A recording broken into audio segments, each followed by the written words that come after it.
Wolf Creek 2 is the second sequel of Wolf Creek, directed by Frank McLean, of course. It continues the narrative from the first sequel, which is consistent as it should. So the characters are one German couple from Deutschland, of course, Katarina and Rutger, played by Philippe, Klaus and Shannon Ashlyn, and they are backpacking in the outback in Western Australia, and they are watchable characters. It's averted the repugnant, conventional Hollywood, frivolous bullshit character, superfluous, pant-scene development, averting being sullied by the bullshit Hollywood machine. The pacing cracks on, it doesn't disappoint. The plot doesn't introduce much faffing bullshit, it hacks through what was typical for establishing a conventional character introduction, and it just establishes the pertinent details, strips it right back to the basics, and presses on. The couple have an encounter with the bastard Mick Tyler, played by John Jarratt, of course, initially where he refuses to give them a hitchhike. He pulls up to the tent one night unsolicited, and he offers them a ride, and they can't recognise his pickup truck from the previous encounter since it's bloody dark. Inevitably extortionate, and it's consistent from the first sequel, and it kicks off with carnage. The nutter finishes him, the whole disembowelment, it's fucked up. Plus que change alas.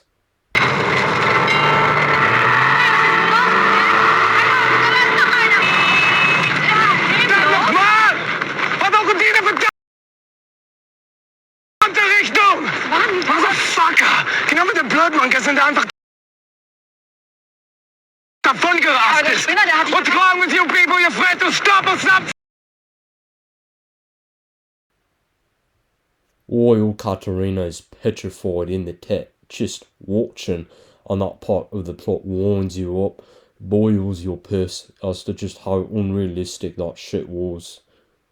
Katarina makes a mad dash and she's legging it while it's lacerated. She makes it onto the road, and poor Hammersmith is this new bloke, new character, stops to help her, and they frantically speed off with Mick right on their asses, and Mick shoots Katarina dead. And the plot is subconsciously vacillating in your mind with the prospect of what the hell is going to happen next in the plot. Could be good, could be other shit. What the bloody hell are you buggers doing out here? This is National Park. You can't camp here, mate. Nazi bastard!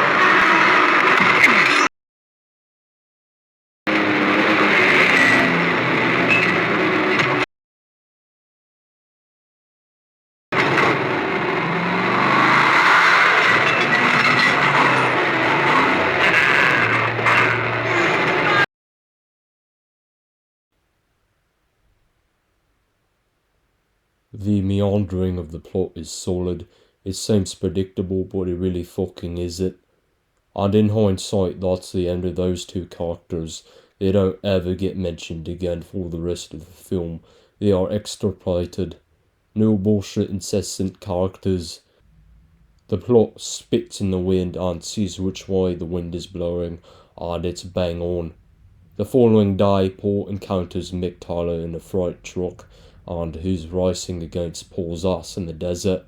Mick doesn't tolerate any shit, he's not playing around.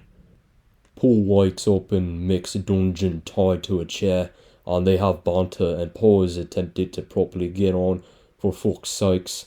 On one hand it's ludicrous and perverse, all the other subsequent scenes are filmed in his lair, and on the other this establishes the revelations of Mick, which the plot up until that point had a reticent, incoherent character of Mick.